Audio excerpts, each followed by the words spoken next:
So by the time you guys even know I'm here, I'm already gone. That's how we roll here on the Bullhorn Betty Show. God bless. From the East Coast to the West Coast, we are everywhere true crime is. We are asking for the public's help. We are searching in the woods. We are doing what it takes here on the Bullhorn Betty channels to find answers to the most alarming cases we have been watching on the news. I can tell you personally that I have traveled this entire country seeking these answers and bringing that content right here to you here on the Bullhorn Betty channels and Bullhorn Betty Crime Stories. We are happy with the work that we've done. We brought many answers to the public, and we have defied mainstream media in our pursuit of the truth in these cases. We will continue to work. We will continue to fight for these victims, and we will continue to tell their stories here on my channels. Welcome to the Bullhorn Betty brand of channels and the Coffee Club. Thank you for your love, thank you for your support, and more importantly, thank you for allowing me to bring these victims' stories to each and every one of you, advocating for each of these victims. God bless you, God bless America, and more importantly, God bless our victims.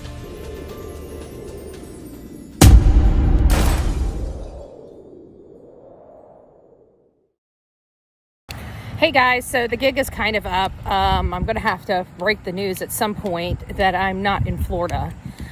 Right now I'm in Mississippi and following a few leads out here.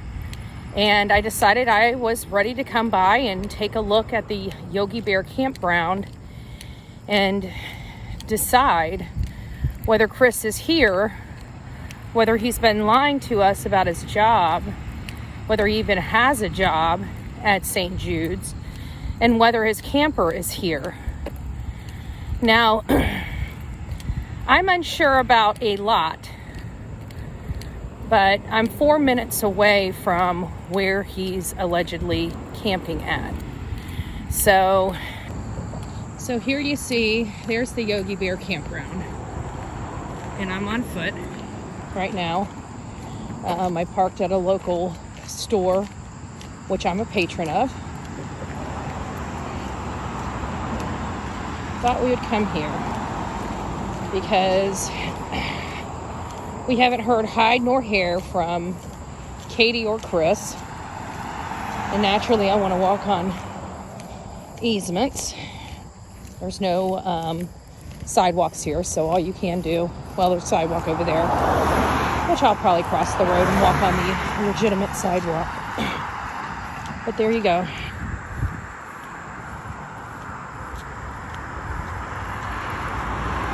The problem is where he was stationed before, he has a Montana, and I don't see the Montana here. I thought I saw him creeping and parking next to a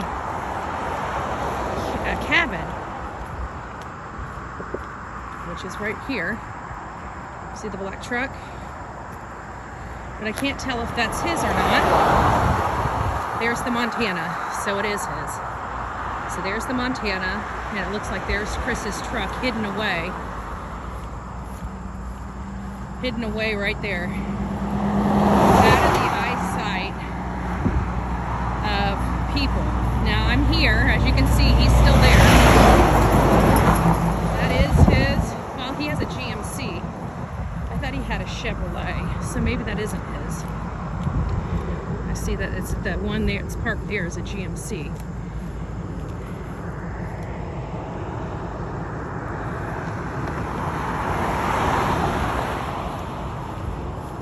And there's Chris's Montana. So we need to find out if he's parking in another vehicle or if he's parking someplace else. But I was here last night and he was not at his camper. And it doesn't appear like anybody is at his camper. And it stays that way for quite some time. So there's the cabins and everything like that. And we have new home sites over here. So they do have a lot of different information going on. But here you go. This is the campground right here. And there's Chris's RV. And I thought Chris was parking someplace else, but that's a GMC, so unless he's borrowing somebody else's car, he hasn't been staying here. So what do you think about this new information? As you can see right behind me is the Yogi Bear campground. I have been here through the week. He hasn't been coming to his camper. I believe they're renting this spot here as a decoy. I don't believe he works at St. Jude's anymore. He hasn't moved. He hasn't come home. He hasn't left. So nobody's here. And I guarantee when I go by their house later today, they will be there. I don't think Chris is staying here. I don't know why he's keeping his camper here. It makes me wonder because, they can get a search warrant for his camper even if it's in Mississippi. And I'm wondering if he's keeping it here to make it more difficult for a search warrant potentially. We're hearing that there were forensics done. I'm going to find that out. I'm not leaving the state of Tennessee without knowing for sure. But I'm here, folks. And I'm sorry for deceiving you, but I'm sure you understand exactly why I had to. I would not be able to get my work done with people constantly interfering with my business.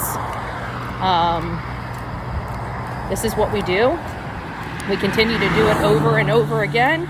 We fight for these victims. We fight for these cases.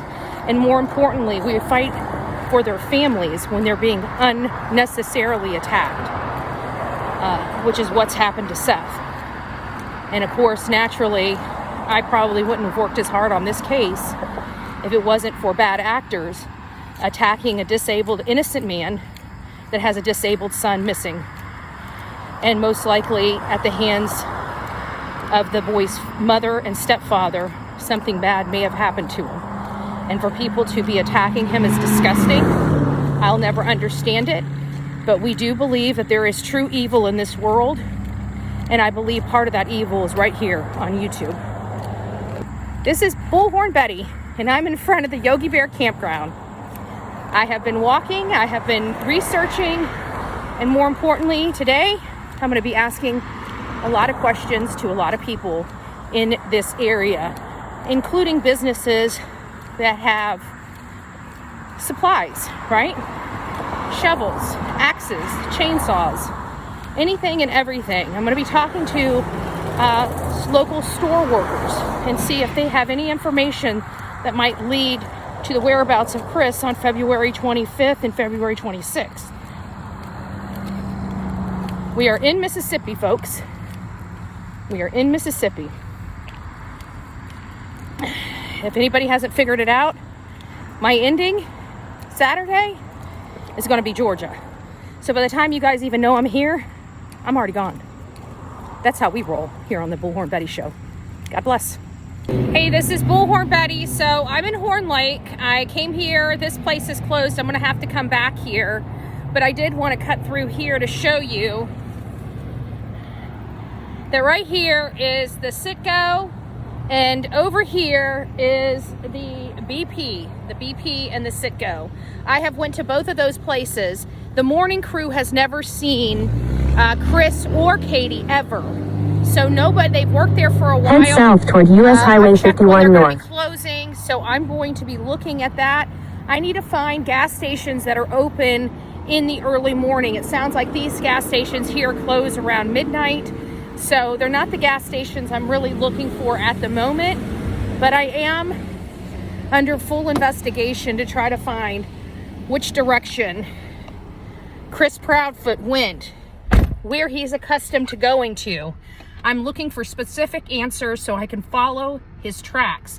Right now, after he leaves home and goes to Yogi, his tracks go cold. We can't find him. Why?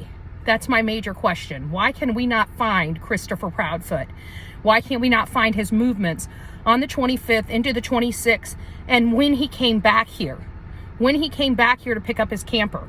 And why is his camper still here when he's not staying here? What is the purpose of leaving the camper here if he's not returning to work? Those are my questions. I hope we can find solutions and answers. So I'm making my rounds. I just came here. I didn't have anybody that saw Chris here at all, but I talked to somebody at the customer service desk and let them know to please check their footage from February 26th to March 1st to see if there was any possibility of Chris coming in here. And I told him I didn't need to see the footage, but if they did see Chris on the footage, to call TBI or the FBI immediately. So we're doing our part around here in Horn Lake, Mississippi, bringing awareness to Sebastian Rogers. We're not going to quit until we find out where Chris was.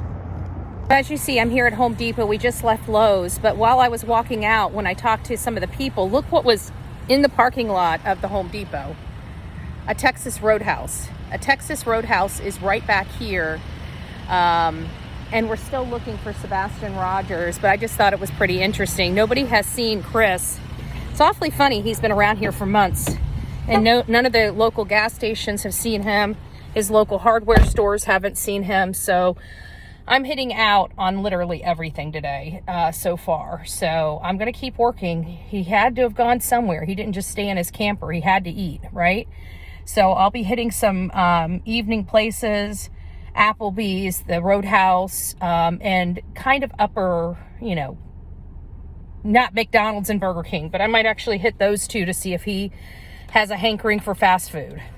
Don't know. We'll find out. All right, guys. So it's been a pretty busy morning so far today. I've went to Lowe's. I went to Home Depot. I went to the Yogi Bear campground. I did see his camper there. I thought he was hiding his truck, but the truck that was hidden was a GMC, not a Chevrolet. So I'm going to go back and look at his truck make and model again to be precise, but it doesn't seem like he's staying, which I think has already been determined. That he hasn't been staying at the camper. Now, we know he disappeared for 17 hours.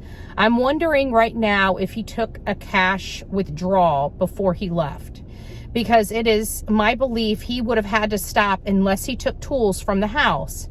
He would have had to stop and acquire some type of tools, whether it be weights, whether it be rope, whether it be a shovel, an axe, whatever the case may be, machetes, I don't know, right? If he had to go back in the woods. Now, up here on Interstate, there is a whole wooded area, really, like literally right around the corner from the Yogi Bear campground. And it actually has a way to get in there, and there's not a whole lot other than these cones that are stopping or preventing people from getting in there. And I'm wondering if that might be prime, because he would have had time. I'm going to go back there today. But again, nobody even knows I'm here in Mississippi yet. And that's going to be breaking probably by this evening or early in the morning tomorrow is when I'm going to break the story that I'm in Mississippi and in Tennessee, because I'm going to be leaving the area whenever I drop that information. So nobody can interfere. My work is already done before we even worry with people knowing where I'm at, because by the time they know, I'm gone. So, FAFO. That's all I got to say. How did they hinder my work? They didn't. Damn, I'm a spurn. See you soon. So, I'm leaving Kroger's now. We're heading out here. There's a lot of different Walmarts. Maybe he went to Walmart. There's like 3 or 4 different Walmarts around here. So I'm going to hit all the Walmarts, because they've got not only groceries typically, but they've got tools, shovels, and things of that nature. So that's a good hit. So we'll see what we can find from the Walmarts around here, but we've got our work cut out for us today.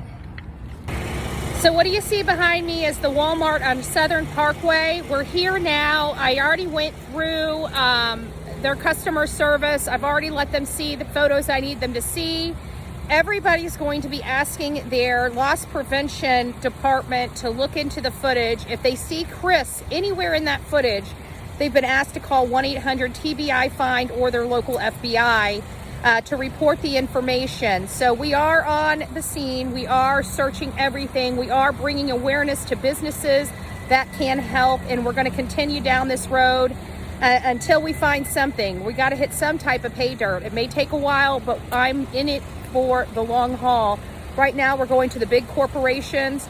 where there's a lot of employees, so I'm going directly to their customer service department to have their loss prevention search their footage. So hopefully we can find something that'll help bring some answers to Sebastian Rogers, or at least find out where Chris has been. So while I was in the area, I decided to take the trip from Yogi Bear Campground to St. Jude's Hospital to find out if there's any places along the route that Chris may stop, because I never found the gas station that he went to fill up regularly throughout the week at this time. And one thing that I did find out is that there is a place in South Haven, it's called Roadway, and that is the only place that I was able to get any type of hit of potential sighting of Chris, but it was a really long time ago, and he has not been back to the area since. It doesn't sound like he stays in the general vicinity any longer, and nobody really remembers him but vaguely many, many months ago. I will always slay Goliath to find the truth in these cases, even with all the hindrance that we've received from people that don't care about this boy finding answers or trying to bring Sebastian Rogers home safely. We will continue to fight for these families. We will continue to fight for Sebastian, and we will, more importantly, continue to fight for Seth Rogers. God bless each and every one of you. Don't forget to like, share, subscribe, and please comment and send me an email on what you think I should be doing next in this case or how I'm doing so far. God bless.